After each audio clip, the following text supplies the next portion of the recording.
Good morning. How are you today? It is September 11th. Oh, I just said that out loud. September 11th. Wow.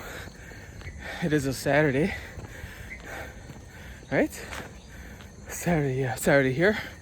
5:26 in the morning. Thank you for joining me in my runs, my walks, my meditations, my inspirations. Wow, September 11th. It's one of those times in life I think everybody remembers exactly where they were, what happened that day, and the events right around 9/11. Yep, I remember I was in the 11th grade. Yeah, I was in 11th grade. I was in 10th grade. Oops, I guess I don't remember all the details. But in school, I remember my mom waking me up early in the morning saying the World Trade Center has fallen.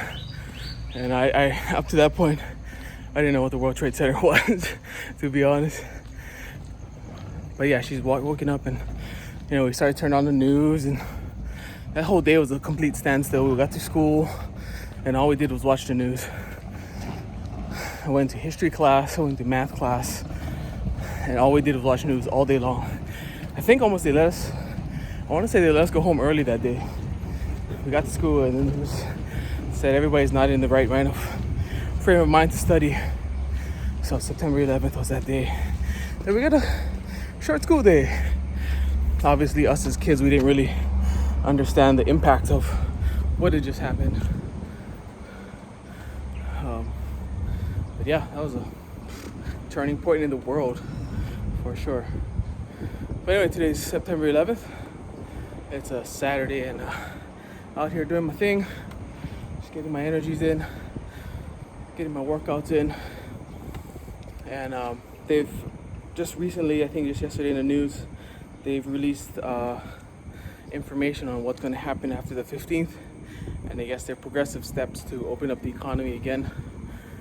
So they're really pushing everybody to get their first and second vaccine shots before the end of October, I think it is. And after you get your shot, they give you this card, whether most times it's just going to be on your phone. Yellow card means you got your first dose, and a green card means that you got both of your doses. So they're going to start on the 15th to slowly reopening back essential businesses, and people can gather again. I think it's up to 3 or 5 people, but they all have to have the green cards. So currently I have a yellow card. Technically I have no color card, because when I check my app, even though I've already got it, I guess my information, being a foreigner, them putting it into the system has been a little bit slower than everybody else. So my wife has hers, she's got a yellow. My two good friends, he doesn't have any color, he's a foreigner as well. His wife has green because they both got both of their shots, so she's got that green card. They also give you a piece of paper that's got signatures that you've got your 2 shots, but they want to make it easy so that if you're on the road or if you're checking into some establishment, they're going to have card readers everywhere, or scanners that they're going to check if you've been vaccinated, to kind of follow where you're going, which is kind of scary technology, but honestly it's nothing new. Google, everybody, they can follow exactly where you are. So it's just making it more transparent now that, hey, we're going to be tracking your location now, scan your phone, but this whole time it's all been there anyway. But yeah, so they're going to start doing that from the 15th, which is in a couple more days, until the end of October. So that's phase 1. And then phase 2 is going to be after the start of November until I think the 15th of January. So all of November, all of December, halfway through January is phase 2, which they're going to start opening up other businesses while keeping closed businesses like gyms and salons and spas, karaoke bars. Those kind of businesses are still going to be shut down until tentatively after January 15th. So I don't know. I don't know how I feel about it. I mean, it's still far ways away. I mean, if I'm being selfish here, just thinking about the gym, it means I'm not going to be in the gym until January something. But it's okay. You know, it just feels like there's a little bit of hope now. There's a little bit of plan. And I will say this. I was talking to another friend back home in Hawaii, and his wife was saying that, oh, you know, Hawaii should shut things down, like how they're doing in Vietnam, and you know, it'd be good for the economy to keep the cases down. And I will say this: Vietnam probably did the best lockdowns you could think of. Absolutely.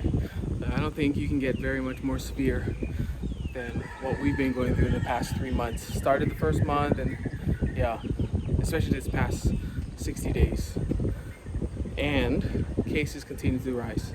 Cases continue to hit 7,000, 6,000 every single day with the strict lockdowns. And forget about, you know, having delayed what's it called? Results. You know, the results we see today is a manifestation of 2 weeks ago, the infections of 2 weeks ago, right?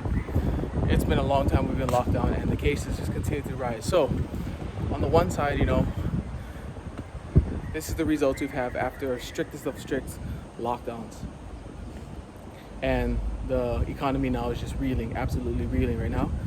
So they have to take steps to not, you know, in the event of you're trying to save a limb, you know, you sacrifice another limb. It's a finely tuned math problem to reopen everything up and to also keep things safe. Yeah, it's complicated. With that being said, that's the results we got of super strict lockdown. And we'll never see the other side of it. What would have happened? What if, you know, we never did go through this lockdown? Would it have been the same? Would it have been just explosively crazy? We don't know, because we know what we did. But I think it was good. I think it was a testament to the power of the virus. I think it's a testament to, like, what other countries, they can look at it as an example of what full shutdown looks like, and what the results you can expect from it, and what the consequences you can expect from it too are. But just having this little news report yesterday gives me a little bit of hope. Yeah. Just kind of hope to go back to normalcy a little bit closer to what we used to have. Obviously, the new normal is living with COVID and taking the steps that we can in order to stay safe and healthy, and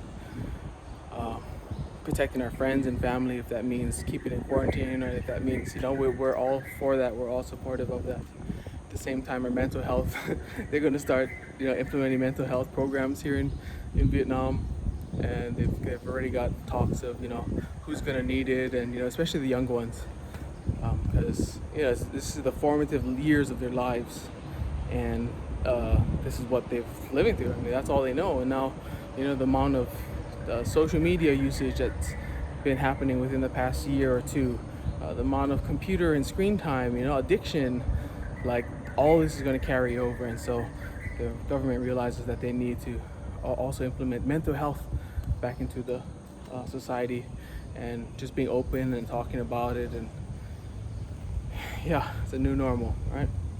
Living with COVID. But anyway, that's the glint of hope that I had this morning, and I wanted to share with everybody that, yeah, in the next coming weeks, and, you know, maybe it's not healthy to plan like this, because they could open up for a little bit and boom, like, it just gets crazy and then lock down again. But people are vaccinated, and I don't think there are very few here that are anti-vaxxers. I think everybody is pro-vaccine here. Yeah. And they're very more stringent on what happens if you're not vaccinated. Oh, I just see a dung beetle fly away. There's a big old dung beetle. So that's that. All right, I'm gonna get into the door, go upstairs, do my push-ups, last set, and then we'll catch you guys tomorrow. Stay safe, stay healthy, keep it up, keep your goals going, look for some kind of hope at the end of the tunnel, and focus on that. If that helps you push through what you want to do and what helps you get through it, then that's amazing. All right, Jesse, keep it up. We'll see you next time, and love you. You're awesome. You're amazing. Keep it up. Look how far you've come. Aloha.